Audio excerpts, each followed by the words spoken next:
two most important ones. So I don't know about all of you, but I am digging every single one of these studies. They all are so surprising to me when I'm kind of like, okay, I'm sort of like, I hate to say it, okay, whatever. I start digging in, and it's just so good. So I hope you're all getting a lot out of it like I am. I think because it's on hospitality, even wants to invite everybody over there. Yeah, I told my husband this morning that we're going to do more of that. He's like, well, please let me get the taxes done first.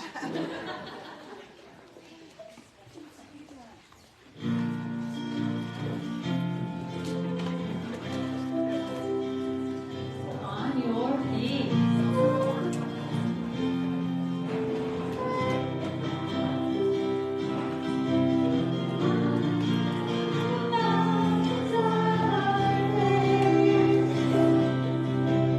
Stronger than the power of the grave.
amazement at what you were willing to do to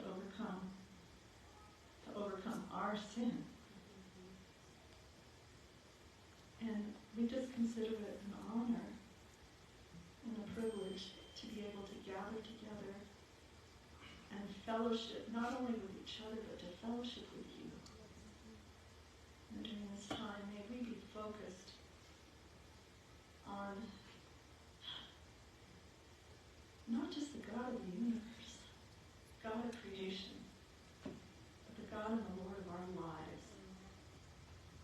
You're so massive, yet you're so personal. And help us to not lose sight of that. As we study your word today, and share with each other, may your Spirit fill this place. And we just praise you and adore you. And all God's daughters said, Amen. All right.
No.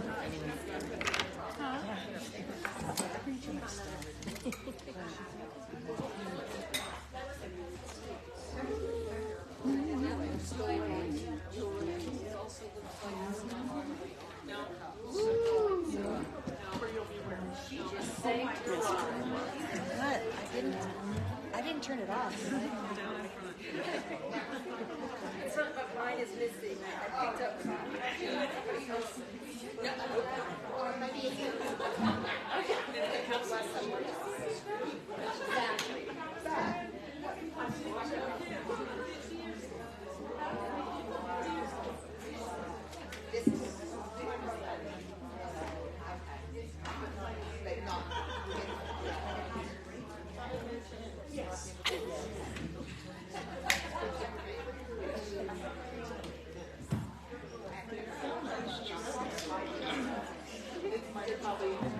Now you can hear me. This is the good one.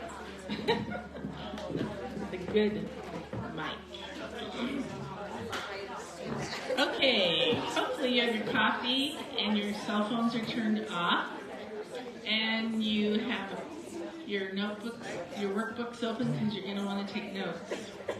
Because I'm kind of veering off from the workbook a little bit. Go, Char, go. Yeah. Yes. It's going to be wild. But before, I don't know if you noticed on your table you have these cute little pink and black flyers. And it's that time of year. Spring is coming. Notice, no animal print. Spring. Spring. I try to be springy today. But this is the Mother, Daughter, Sister, Friend Banquet at the Baptist Church. May 12th, 5:30, $20 for your meal. And usually they have a fabulous speaker. And their worship leaders come from Texas, I think, all the way up just for this dinner. So, well, it's already April 12th. Yesterday was my birthday. Happy birthday, Star! And my poor husband, thank you. Birthday to you. Well, I didn't mean for that. Birthday, dear Char. Happy birthday to you. Thank you. Am I blushing? I'm old. I'm 65. I could be like Saturday Night Live. 65. If any of you know. But I have to praise my husband because he goes all out. So he cooks dinner, and twice he had to bake a cake because the first one flopped. He made it from scratch. And my favorite birthday cake is a Boston cream pie, which I don't know why they call it a pie, because it's actually cake with really good pudding stuff in the middle and chocolate drizzled over. And don't tell them, but even the second one wasn't that good. You're on tape. But he tried, and that's what's awesome. So, yeah, he always goes all out. Well, as you can see, we are on lesson 11. We're just plugging along here. Our 11th woman of the Bible, and it's the Shunammite woman.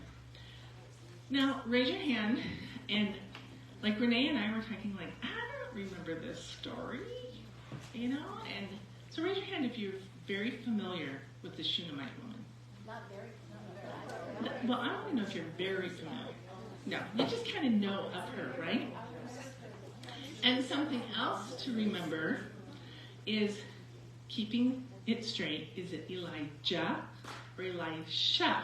Because they were very similar prophets.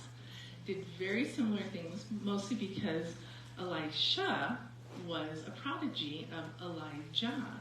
Followed him around, actually, and learned his traits, basically. So, today we are talking about Elisha and the Shunammite woman. And in case you haven't been noticing, I've been keeping track. It's 3 for 3. We have another woman that we don't know her name. I did Potiphar's wife, we didn't know her name. The Queen of Sheba, we didn't know her name. And now the Shunammite woman, we don't know her name. But we always know where they live, right? So, even though we don't know her name, we are going to learn lots about this woman. It's an event in 2 Kings chapter 4. And there's not very many verses, so that's probably why we don't know a lot about this woman, because it's easy to pass over and not really camp on it and glean from it. It's another miracle passage, another woman, another child, but we don't really stay there and study it. Well, today we are, because even though it's a short passage, it might make you think, well, she's not very that, she's not significant, but God must have thought she was important because she had her interact with his prophet, Elisha. Now, as they interact, I'm thinking it truly challenged her faith, but also inspired it. As we know, if you did your lesson, you'll know why. Now, raise your hand if you think you're hospitable. Ginger, that doesn't look very enthusiastic. So now, what do you think of when you hear hospitality or being hospitable? Does it mean you have to open your home and have it ready for company? Now, I really do think my gift is hospitality because I love to entertain and I love to have guests. And so I used to always get the china out and my best silverware and, spit shine the house. My kids hated it. I'm like, oh great, we're having company. And so finally my husband pointed out, he's like, honey, I don't think anybody's ever going to invite us over because you're kind of going over the top and making them feel uncomfortable. I never thought of it that way. I mean, I am the type that, if you're coming over, the house will be perfect. And I don't know. I mean, we recently built a new house, and some of my friends are like, well, when do we get to see it? I'm like, not until the new furniture arrives. First impressions. So, I went a long time without having anybody over because I wanted them to be able to walk in and see it all put together and for me to feel comfortable that this is my new home. But I started to realize to be hospitable, you don't have to have everything perfect. You don't have to have your hair and makeup on. If somebody comes to your door, are you comfortable enough to let them in? Even for myself, I don't know. I don't know if I could do that. But growing up, we had friends that they could do that. When we were in the neighborhood of Faith Anderson, the Anderson family, as kids, we'd be like, oh, let's stop. Please, do we have time to go to the Andersons? Because they were so welcoming and hospitable. They always welcomed us in, no matter what condition the house was in, what they looked like. If they were busy, they dropped what they were doing, and we felt very welcome. Because I think my gift is hospitality, one time I was praying about this couple that I saw.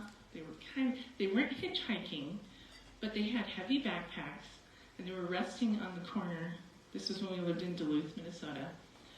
And you could tell they were tired. And it was starting to get dusk, and I was on my way to the grocery store.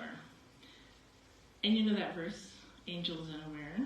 So I'm like, I'm feeling the Holy Spirit telling me I should pull over and pick them up.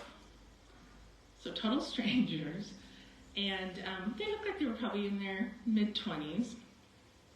And so I wasn't sure. So I prayed about it, and I went on to the grocery store and I got my groceries. And so then I said, okay, Lord, if they're still there, because I was in the grocery store probably 45 minutes, if they're still there, I will pick them up. I will offer them a ride. I will offer them to come to my home and spend the night. So, yeah, some of you sound like my husband, like, what? But here's one thing I noticed that I thought, they're safe. He had a violin. Now, would a murderer have a violin? That's my reasoning. He must be a nice guy. He's got a violin. So I pulled over and I got out and I'm like, hi, you guys look like you're kind of tired. Where are you headed? And the young guy said, well, it's going to be a full moon tonight. And we really want to get up to Two Harbors and sleep on the shores of Lake Superior under a full moon. I'm like, oh. Well, I mean, it's up to you. I'd gladly give you a ride to Two Harbors, which would be like a 30, 40-minute drive up the shore. I said, or you can come to my house and have a hot meal and a hot bath and a real bed. And the girl's eyes were like, yes! And she's like, honey, you know, I am menstruating. And a hot bath sounds so good. He's like, but honey, remember we wanted to sleep under the full moon at Lake Superior? So they're discussing it, and I'm just standing back, and I'm praying, like, please, Lord, keep me safe, keep me safe. Finally, he convinces her. She really does want to sleep under a full moon on the shores of Lake Superior. So I said, okay, fine. So they get in the car. I put his violin near me. Like, at least I could hit him with it if I had to, right? So we drive up there and I'm chit-chatting. I'm trying to pull information out of them. Like, so what are you guys doing? Are you backpacking across America? And they're like, yeah, kind of. I said, and why? Raging against the machine, against the man, you know? Rebelling against the system. Like, oh, good for you.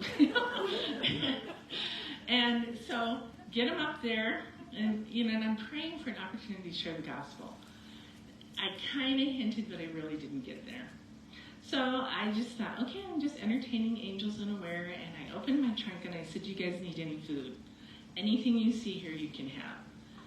And they took a few things. I don't know if they had a can opener, because I had a lot of canned stuff, and they didn't take any canned stuff. So I let them have their food, and I said, well, I'll pray for you, and I hope you're safe, and I hope you enjoy the full moon. And they went their way, and I went my way, and I came home. and I'm alive. But so that was a weird moment of hospitality. And our workbook camped on the fact that this Shunammite woman was hospitable. And most commentaries camped on that she was hospitable. But in my opinion, she has so many more traits than just being hospitable. So, all that to say, let's dig in and let's examine all the details surrounding this woman. So first of all, we know, because she's the Shunammite woman, she comes from the town of Shunem. And our passage says, "Now it happened one day that Elisha went to Shunem, where there was a notable woman, and she persuaded him to eat some food. So it was as often as he passed by, he would turn in there to eat some food." So I'm going to chop up this verse and not necessarily take it in order. So we can conclude about this woman of the hour just from this one verse by picking it apart that she was observant. You know, we don't know if she lived in a busy part of town and lots of people going past her house, but she noticed and observed that Elisha walked past her house often. She also showed empathy for Elisha. It says she persuaded him to eat some food with her and her husband, and some translations said she urged him. So the fact that she had to persuade and urge him kind of gives us a little insight into Elisha's personality, and it could mean that he was either preoccupied and didn't want to be bothered, or maybe he didn't want to be a bother. But nevertheless, it's believed that Elisha had spent a lot of time going back and forth between his home to Mount Carmel, but she was persuasive and convinced him to stay. So this became an ongoing arrangement, and of course it made perfect sense, because if you look at the map, it shows that Elisha's hometown, Abel Maholah, is about 20 miles southeast of Shunem, and Mount Carmel is about 25 miles beyond Shunem. So it makes the Shunammite woman the halfway mark. Now, supposedly the average traveler could cover 15 to 20 miles a day on foot. So she showed empathy and compassion for Elisha and his servant, knowing that by the time they passed by her home, they would have been traveling a full day and been exhausted. So her home would be a welcome rest stop for Elisha. So far, just in that little bit, we know that our Shunammite woman is observant, empathetic, persuasive, and compassionate. But the list goes on. At the beginning part of verse 8, it says she was notable. Some passages say prominent. She was a notable or prominent woman. In Hebrew, she is considered to be a Gedolah, which means a great woman. Now, the consensus of most of the translators believe that it meant Gedolah refers to her wealth. Well, indeed, she was financially able and had the means to build an addition onto her house to accommodate the prophet Elisha. But we'll find about that in a minute. If you go on beyond her wealth and take her whole personality in her entirety, I think that we can see she was more than just a great woman of wealth, but she was great in wisdom, great in generosity, great in hospitality, and great in humility. This woman is a very well-rounded, mature, godly woman. Amber, you are needed. So that if we go on in verse 9, we'll pick up more traits. She is perceptive and attuned with the Lord. She discerns that Elisha is a holy man of God. And then we also know that she was a submissive wife because she asks for permission and help from her husband in her desire to be hospitable to Elisha.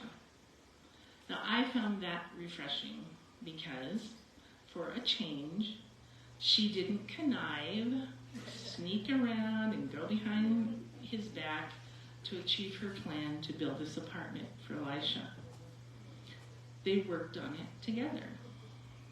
So they actually like each other and get along, which is different than some of the other women we've been studying, right? So out of esteem for the Lord, she's ministering to Elisha and his servant Gehazi by providing the perfect haven. Now think about it. It would have been what we call today a very comfortable studio apartment for both of the men. She showed great love and concern by making sure that Elisha would be able to work while he was there whenever he stayed by providing him with a table, a chair, and a lampstand so he could even work at night. So now at this point, with all those other characteristics we've mentioned above, we can probably also conclude that she was confident. She knew what she wanted and she was going to handle it, but modest about it. Not, like I said, conniving or vicious about it, but very modest, submissive, and kind. So very undemanding. And by contrast, it's believed that Elisha was a very busy man of God, causing him to possibly be on the quiet side and somewhat aloof or detached.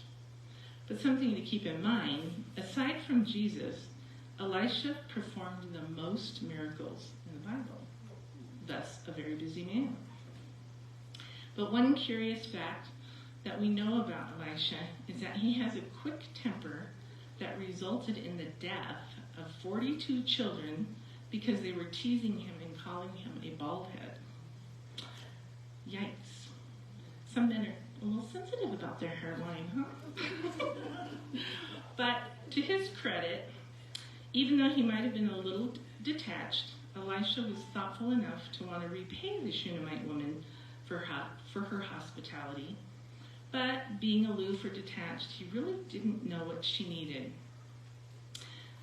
So, typical guy, he sends his servant, go get the Shunammite woman, bring her up here, let's find out what she needs. He offers her money and protection, says he'll go to the king and get things for her, but she very politely turns him down.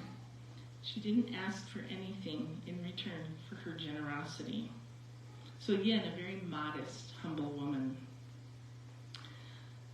Still looking to want to reward their hostess, Gehazi was the one that pointed out to Elisha that their hostess was barren. So Elisha, he decides, I'll gift her with the miracle of a child. Sometimes men really don't know what they're doing, right?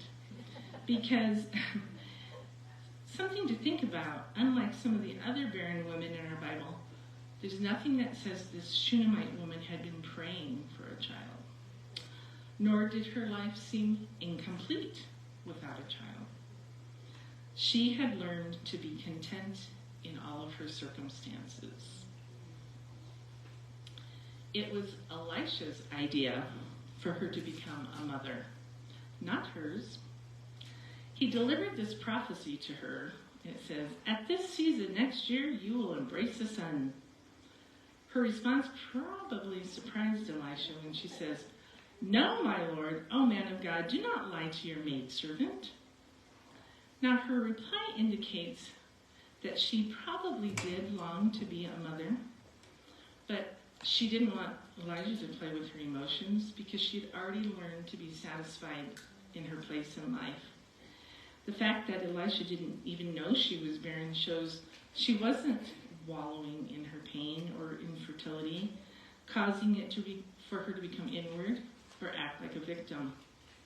No, she was humble and didn't let it keep her from serving God and others. But in an amazing turn of events, the Shunammite woman gives birth to a son, just as she'd been promised. Now, talk about unexpected blessings from God. The Lord blessed her and rewarded her just for being kind to his prophet Elisha. Now, to me, it's a double blessing when you get something that you never asked for, but you were really longing for, but never made it known, and you receive it. Now that's grace. Grace from God. Unmerited favor. You just get it because God decides to give it to you. But unfortunately, the story takes a strange turn of events, and naturally her faith is going to be put to the ultimate test. Because after just a few years of having her son, he becomes ill, and he's brought to her only for him to die in her lap. And if that wasn't strange enough, she's very odd by quickly and quietly laying the child on Elisha's bed. She doesn't tell her husband, but she sends a message to him saying, "Send one of the servants and a donkey so I can hurry to the man of God, and I'll come right back." You know, she's acting like nothing's happened. Doesn't let on that the son has died. So he's clueless, and he's like, "But why do you need to go today? It's not a new moon festival or the Sabbath." And she just says, "It's okay. It'll be all right." So she saddles up the donkey with the servant and says, "Hurry, don't slow down unless I tell you to." So there's another trait. All you cowgirls out there, she can ride a mule or a donkey really well, really fast. So as she approached Elisha, Elisha sees her coming in the distance, and he turns to Gehazi. "Look, it's the Shunammite woman. Ask her if everything is all right." Now, it's odd because she tells Gehazi, yes, everything is fine. So either she didn't respect him or didn't trust him, but when she gets to Elisha, she falls to the ground before him and grabs his feet, and she's not letting go. Gehazi runs over and tries to push her off and get her out of the way, and Elisha says, "No, leave her alone. Obviously, she's deeply troubled. The Lord hasn't revealed it to me yet."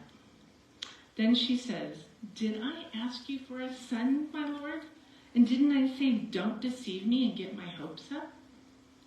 So there she is. She's like, "I didn't ask for this child, and now he's died. Thank you very much. But I'm not letting go until you come back with me." And says, "As surely as the Lord lives and you yourself live, I won't go home unless you go with me." So naturally, Elisha returns with her. And in between there, he sent Gehazi with his staff to lay on the child, and that doesn't work. Gehazi comes out and meets him, and he's like, "No, he's still dead." So at this point, we know that Elisha goes to the child. He shuts the door behind him. He first prays to God.